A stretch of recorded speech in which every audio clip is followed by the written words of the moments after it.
Hey, what is up everybody? How are you guys doing? Thank you for coming and checking out this video. I appreciate any support you'd give me.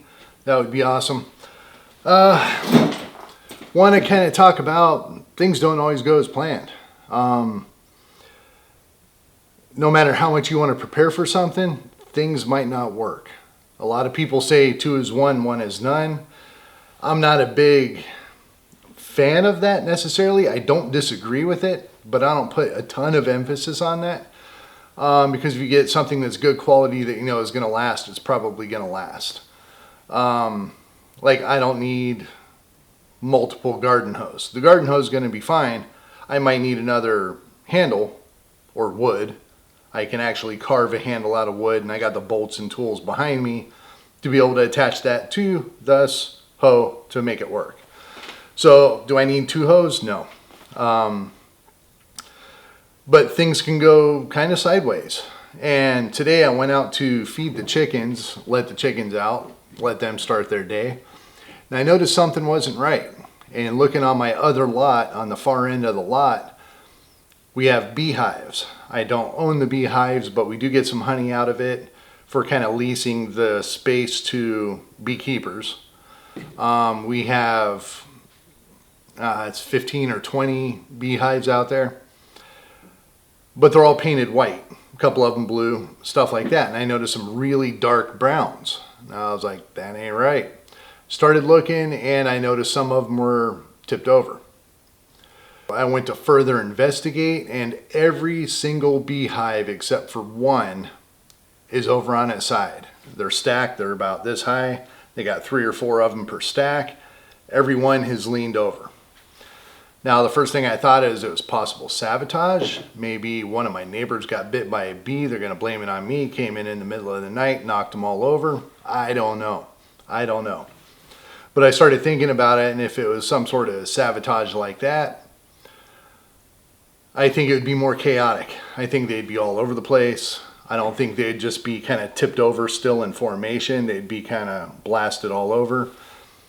None of the racks are taken. All the hives are still intact. Now I was thinking possibly a deer.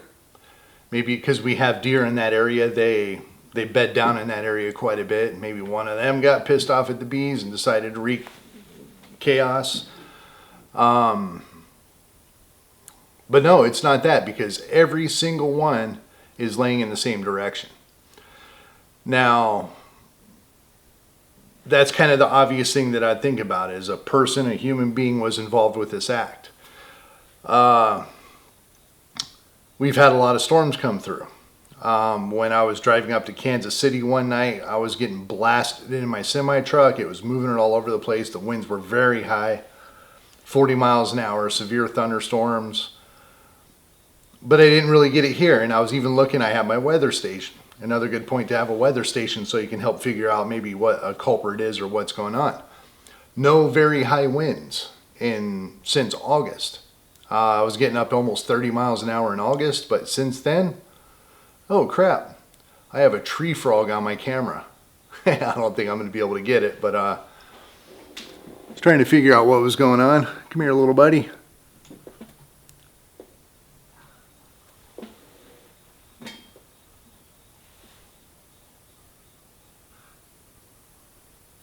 I don't know if you can see him. Pretty cool. Oh, don't jump for your life. Hey, he'll find his way out, I'm sure. Or he'll probably dry up in my garage. I'll try to find him and get him back outside to some nice moist. Anyway, so it wasn't necessarily a wind storm, but what I'm thinking is maybe we had a very small funnel that spun up the ground, or a very small tornado that came out of this, because I heard about tornado warnings coming through the path that the storms get to my place.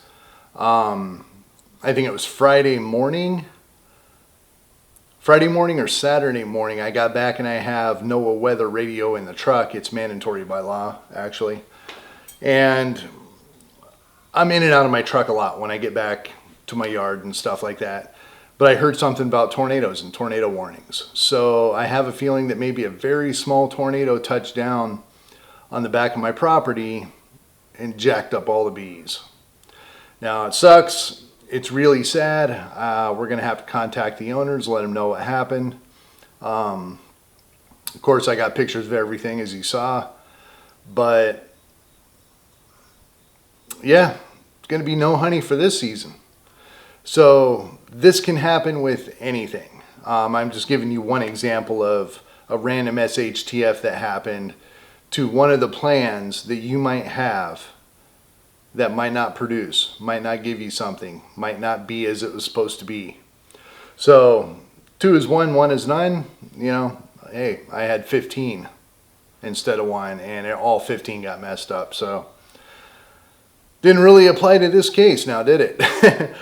But when it comes to like the homesteading, your garden might not do good. You might have some parasites that go through your sheep herd that kill out 80% of your sheep, and you're not going to have any lamb for dinner for the next season. These things are going to happen, and always have a plan B, I guess. Always have a plan B. Now we have a lot of honey already stocked up, which is great, but you know, what are you going to do? SHTF randomly happens to anybody, anytime.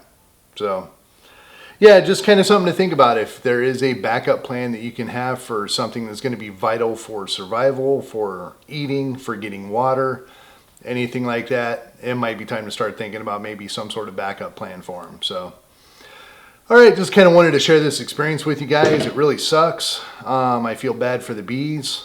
There's no bees at all. Well, I mean, those maybe 15 or 20 of them kind of buzzing around, probably with Bowie knives. Who knows? But they didn't bother me at all walking around the hives, and I don't know. Sucks. It really sucks. Hopefully they want to keep coming back and supplying us with honey and letting their bees flourish to get them honey for their business. So anyway, I will leave it at that. I will talk to you guys soon.